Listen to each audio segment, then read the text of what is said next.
I'm just looking at some of my stereo views from around the world. This one happens to be Niagara Falls. But I can go anywhere in the world. I can go to Italy or France or Germany, Africa, anywhere I want. I can see animals, people. This way I can travel all over the world from my armchair.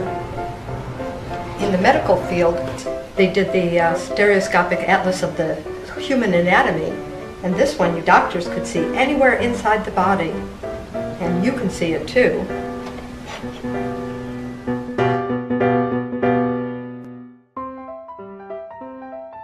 This is a Knight's Cosmorama viewer. It's most notable for its Gothic window-shaped lenses, which is unique to this viewer, and it has a nice mechanism for depending on what kind of slide you have in it. It can be backlit or front lit with light coming in from the top. It has a slot on the side to put the either the transparency or positive image into it, and it's one of the oldest viewers in our collection.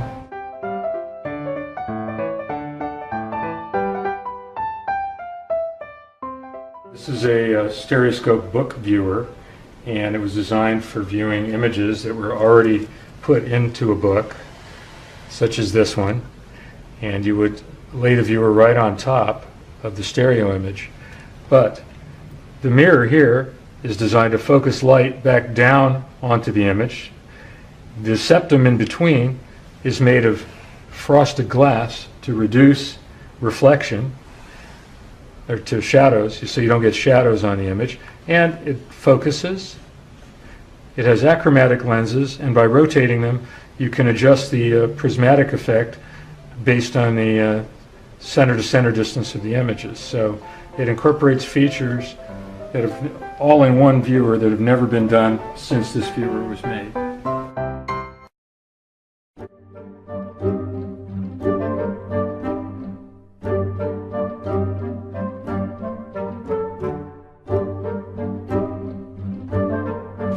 This is an Alexander Becker's Rosewood viewer from 1857. It's actually called a sweetheart viewer because if we turn it sideways, you can see there's actually two sets of lenses. If we open the top, this allows light to come in from the top, and two images, the two cards are mounted back to back, so each of us can see a card at the same time. Hi, sweetheart. And while she's turning it, we're each seeing a different view at the same time. And then when you're done, you can turn the whole viewer around and each see a different set of views. Wait, I didn't finish seeing it. Okay, sorry.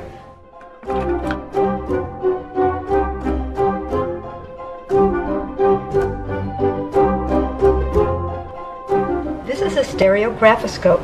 It's designed for looking at stereo views, where you can put the septum up here, holds up the viewer, the lenses, you put your card in, lift it up so that it's just at the right distance. If you prefer, it was also used for looking at cabinet cards, which were a little bigger than this and were sort of the calling cards of the day, and you would put your calling card in there and you would view it through this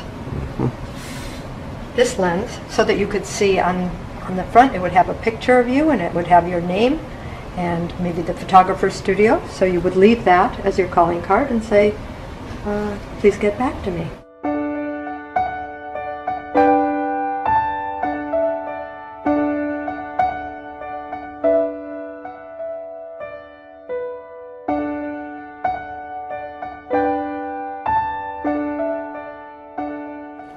This is an Ives stereo chromoscope from around 1894.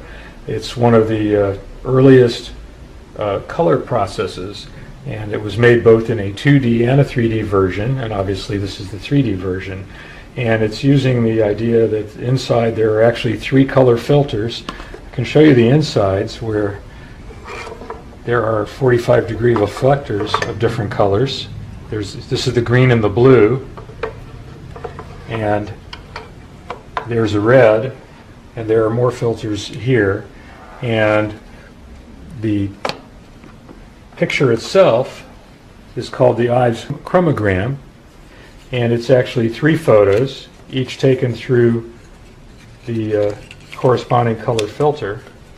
And to view the image, you actually would lay the three images, one for each color filter, into the viewer, and then once lined up, a diffuser would lay over the top to give you even light coming in, and you could adjust the light coming in, etc. And then there were little screw adjustments to then align all three images till you finally had a full color image. So it's quite a complicated and interesting device.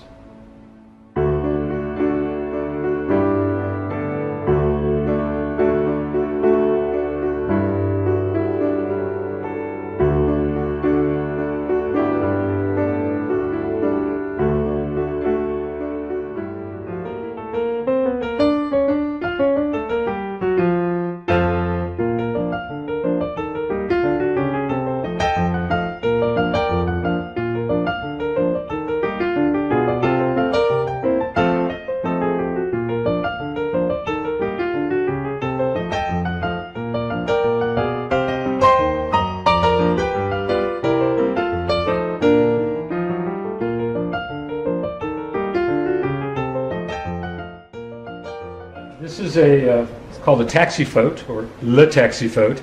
It's made by the Jules Richard Company in Paris about 1925. It is a sequential viewer. It holds a magazine made of hard rubber or Bakelite. It holds 25, 45 by 107 millimeter glass plates. And when loaded in,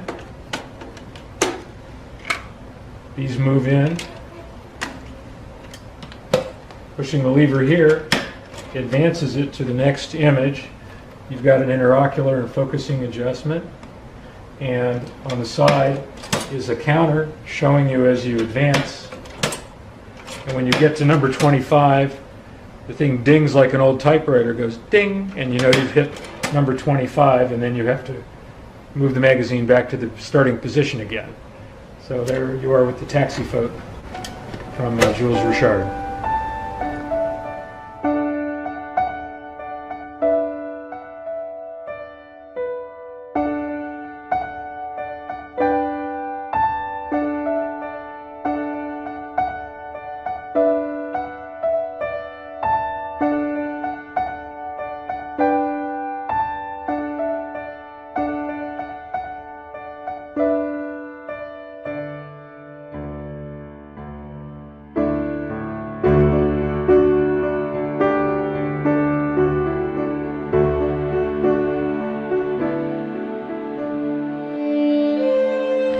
That the only thing we have to fear is fear itself. Nameless, unreasoning, unjustified terror.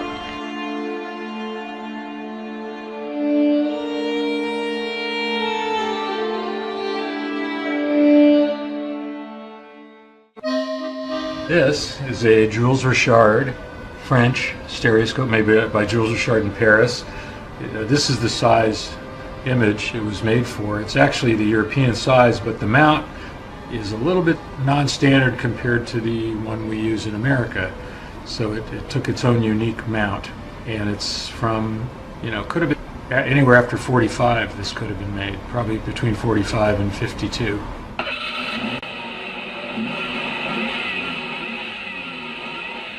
Okay, what we have here is a cigarette card viewer from England from the early 1950s. And it's a folding flat viewer, and these cards that are actually in the viewer, you would get one card in a package of cigarettes.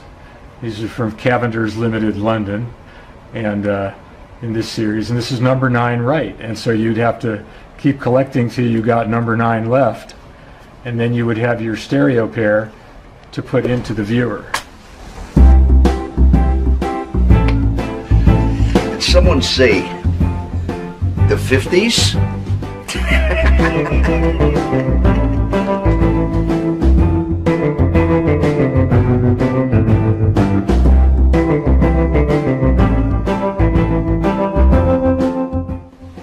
And you're going to say 3D. I never watched 3D. What's it to me?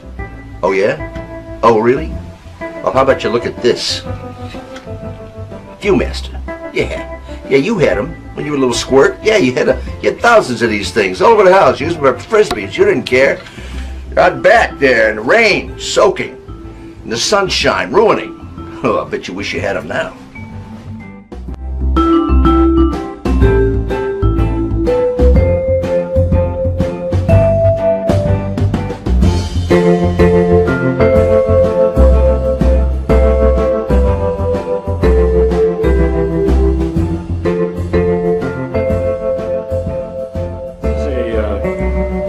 Model C Viewmaster viewer. The viewer was made from about 1947 to 1952, and it was the first viewer to have a slot that you could just put the reel in instead of a clamshell where you had to open and close it. However, this one is a very rare version of it because of what you see on the bottom. This was added aftermarket by a Swiss company, and it's a music box, and when you push the reel down,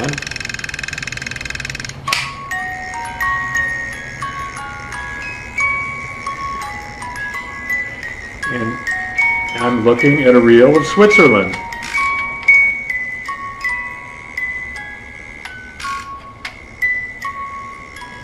With Swiss music.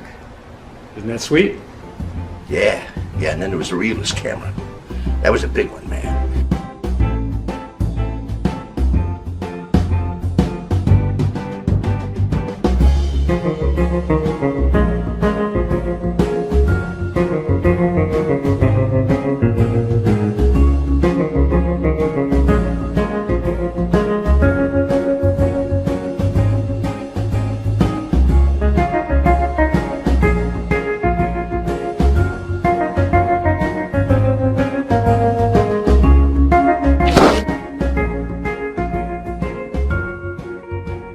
All the movie stars use those. The big names: Eisenhower, Duke Wayne, yeah, Harold Lloyd. They all used them. And then came the movies. The golden age of movies. 3D movies everywhere.